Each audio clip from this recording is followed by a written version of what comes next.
Homem acusado de ter mantido a filha no porão da casa por 24 anos e de ter tido 7 filhos com ela. Em 1984, aos 18 anos, Elisabeth Fritzl desapareceu de sua casa em Amstetten, na Áustria. Seu pai, Josef, fez todos acreditarem que ela havia fugido para se unir a uma seita. No entanto, 24 anos depois, a chocante verdade veio à tona, deixando o mundo em estado de choque. Para aqueles que os conheciam, os Fritzls pareciam uma família exemplar, e Josef era visto como um pai respeitável, além de ter uma profissão considerada prestigiada. Josef Fritzl começou a planejar o cativeiro de sua filha anos antes de sequestrá-la. Ele já possuía um porão em sua casa, mas, por volta de 1981, começou a expandi-lo secretamente. Ele obteve permissão para construir um abrigo subterrâneo sob o pretexto de proteção contra ataques nucleares, algo que não era incomum na época. Com muito cuidado, ele reforçou as paredes com concreto e instalou portas pesadas à prova de som. O acesso ao cômodo era escondido atrás de uma estante trancado por uma porta eletrônica, cuja senha apenas ele conhecia. Durante anos, Josef continuou a aprimorar o espaço, adicionando pequenos cômodos e até mesmo um sistema rudimentar de ventilação para manter o ambiente habitável. Para evitar qualquer suspeita sobre suas ações, ele realizava o trabalho em sigilo, aproveitando as horas da noite ou os momentos em que sua família não estava em casa. Elisabeth Fritzl vivia em completo isolamento, privada de qualquer interação social ou momentos de diversão com outras crianças. Após Josef reformar sua propriedade, ele começou a se distanciar da esposa e a passar mais tempo em seu porão secreto, onde submetia Elisabeth a abusos constantes. Ele a tocava e se satisfazia na frente dela, deixando claro que, caso tentasse contar a alguém, ninguém acreditaria em sua história. Com o tempo, suas ameaças se tornaram ainda mais cruéis, dizendo que a mataria se ousasse revelar o que acontecia. Enquanto isso, 3 dos filhos de Fritzl viviam fora da casa, sem a menor ideia do horror que acontecia ali. Seus filhos Ulrika e Rosemary Jr. se casaram e depois se separaram. Harold abandonou seus estudos em engenharia e decidiu se dedicar à carreira de chefe em outra cidade. Elisabeth teve um breve período de liberdade ao passar 2 anos trabalhando e morando longe da casa dos pais, mas, após esse tempo, acabou desaparecendo. Em 29 de janeiro de 1983, Elisabeth e um amigo viajaram para Viena com o objetivo de recomeçar suas vidas, deixando para trás os problemas familiares. No entanto, após 5 dias sem notícias da filha, Josef procurou a polícia, que iniciou as buscas. No dia 18 de fevereiro, Elisabeth estava em uma festa quando um vizinho fez uma denúncia por barulho excessivo. A polícia compareceu ao local e, ao verificar a identidade dos presentes, identificou Elisabeth e a levou sob custódia, entrando em contato com seu pai para que ele a buscasse. Assim, ela foi entregue de volta ao homem que continuaria a arruinar sua vida. Poucos meses depois, em 28 de agosto de 1984, Elisabeth desapareceu novamente, dessa vez, para sempre. Josef relatou o desaparecimento de Elisabeth, mas, dessa vez, a polícia explicou que nada podia ser feito, pois ela já tinha 18 anos, e, legalmente, poderia sair de casa por conta própria.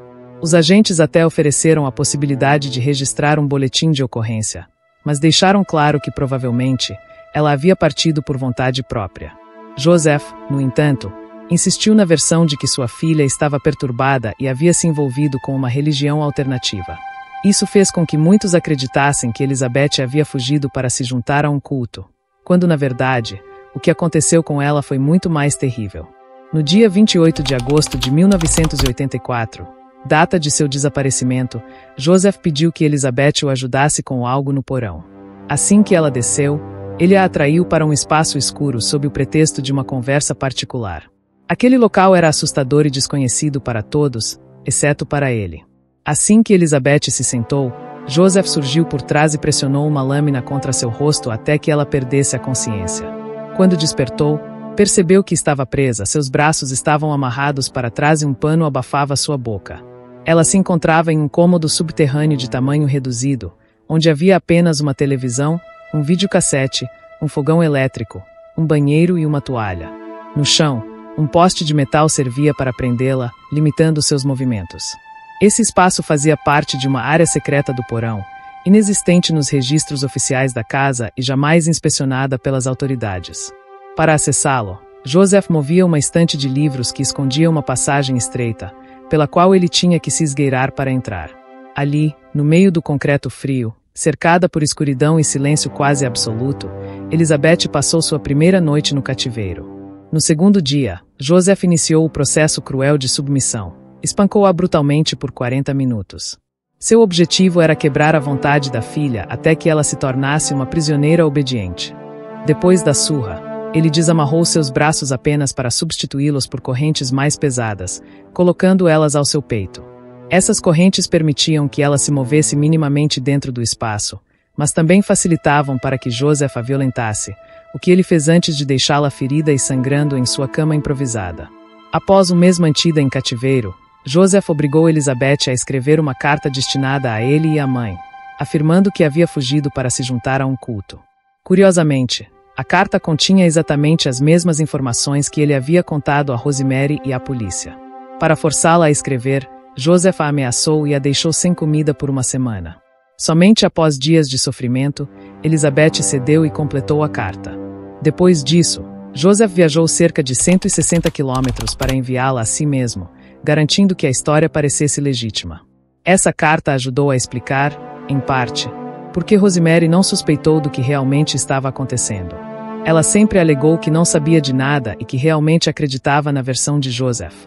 Para ela, a carta recebida um mês após o desaparecimento de Elizabeth foi uma prova de que sua filha havia fugido e se juntado a um culto, exatamente como seu marido havia sugerido. Além disso, Joseph disse a Elizabeth que as portas estavam eletrificadas e que caso tentasse abri-las por dentro, levaria um choque fatal. Isso obviamente era mentira, mas depois de ser trancada em um porão pelo próprio pai e submetida a abusos constantes, ela acreditava que ele era capaz de qualquer atrocidade. Para Elizabeth, a situação em que estava presa era inimaginável. Um pesadelo do qual não havia como escapar. No início, Elizabeth acreditou que era apenas um castigo temporário, mas os dias se tornaram semanas, que depois se transformaram em anos. Não se sabe ao certo se Joseph sempre teve a intenção de mantê-la presa para sempre ou se a situação simplesmente se prolongou com o tempo. De qualquer forma, ela passou muito tempo sem perceber que sua liberdade jamais chegaria. Elizabeth nunca desistiu. Seu desejo de escapar da situação em que se encontrava era intenso, e ela lutou por muitos anos. No entanto, em agosto de 1986, tudo mudou quando percebeu que estava grávida. Joseph, motivado pela ideia de ter mais um filho, viu a situação como uma oportunidade. Em apenas 10 semanas, ela teve uma perda gestacional. O trauma de estar em cativeiro e a dor da perda a mergulharam em uma profunda depressão, fazendo-a perder toda a esperança. Ela aceitou que viveria presa, sem nunca ver a luz do dia novamente. Em agosto de 1988, naquele ambiente sombrio, Elizabeth deu à luz sua primeira filha, Kirsten. Joseph havia lhe dado um livro sobre como dar à luz alguns meses antes e providenciou uma camiseta, um par de meias e um pacote de sapatos para o bebê. Fora isso, ela estava completamente sozinha. Após o parto, as duas permaneceram no escuro por 10 dias até que Joseph finalmente apareceu. Ter uma criança na sala não impediu os abusos. Joseph continuava a assediá-la várias vezes por semana, em algumas ocasiões até 2 vezes por dia. Assim, Elizabeth passou a ter um filho a cada 2 anos durante 15 anos. Stefan nasceu em 1990, seguido por Lisa em 1992. No entanto, Joseph começou a achar que não havia espaço suficiente para mais uma criança. Lisa era maior que os irmãos e chorava frequentemente. Durante os 24 anos em que esteve presa, Elizabeth deu à luz a 6 filhos. Alexander, de 12 anos, Mônica, de 14 anos, e Lisa, de 16 anos, foram criados pelos avós, sem saber da verdade sobre sua origem. Os outros 3 filhos, Kerstin, de 19 anos, Stefan, de 18 anos, e Félix, de apenas 5 anos, permaneceram com a mãe no cativeiro. Kerstin, a filha mais velha, tinha 19 anos quando foi mantida prisioneira, enquanto Elizabeth tinha apenas 18 na época do sequestro. É impressionante pensar que Elizabeth criou uma filha adulta na mesma idade que ela tinha quando foi capturada, e que ambas continuaram vivendo ali durante todo esse tempo. A filha mais velha de Elizabeth começou a apresentar problemas de saúde, e sua condição foi se deteriorando rapidamente. Elizabeth ficou extremamente preocupada, pois a situação era crítica. Desesperada, Ela implorou a Joseph que a levasse ao hospital, afirmando que não havia nada que pudesse fazer por ela ali. Joseph finalmente decidiu levá-la, mas apenas quando não havia ninguém em casa.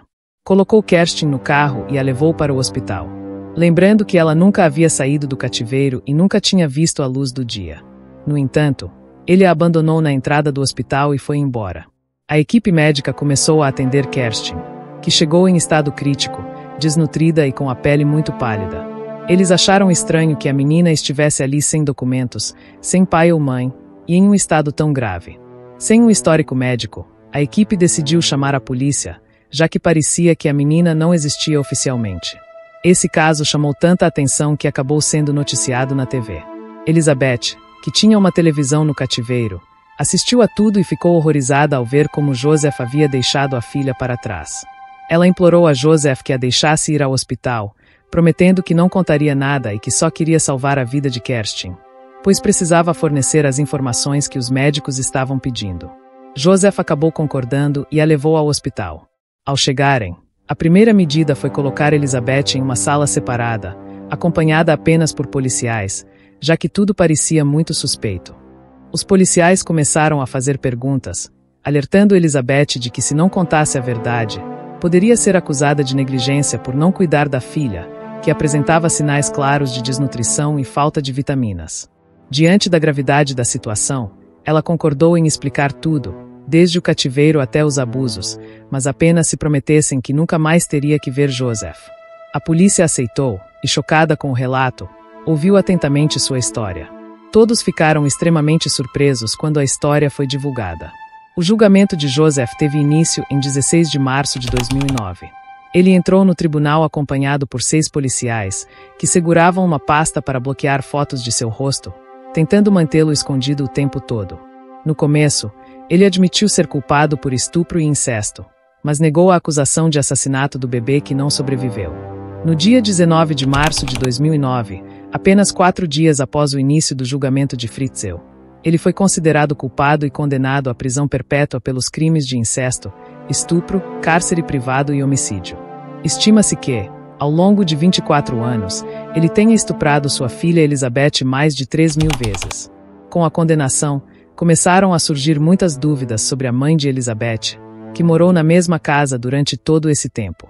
As pessoas começaram a se perguntar se ela sabia da existência do cativeiro, se estava ciente do que acontecia e optou por ignorar, ou se pelo menos, percebeu que havia algo de errado, considerando que seu marido passava horas trancado em um lugar fechado. Após serem libertados, Elizabeth e seus filhos passaram um ano em uma clínica, onde aprenderam a se reintegrar socialmente.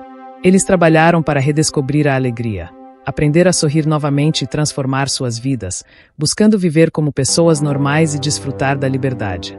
Elizabeth Fritzl é um símbolo de resiliência e sobrevivência em meio a circunstâncias inimagináveis. Após anos de cativeiro e abusos, sua libertação não apenas trouxe à tona uma história de horror, mas também uma narrativa de força e coragem. O processo de recuperação de Elizabeth, junto com seus filhos, ilustra a luta por uma nova vida, onde a liberdade e a dignidade se tornam prioridades. Se gostou do conteúdo, deixe seu like e se inscreva no nosso canal Curiosidades Históricas para fortalecer nosso trabalho e receber mais vídeos como esse. Até mais!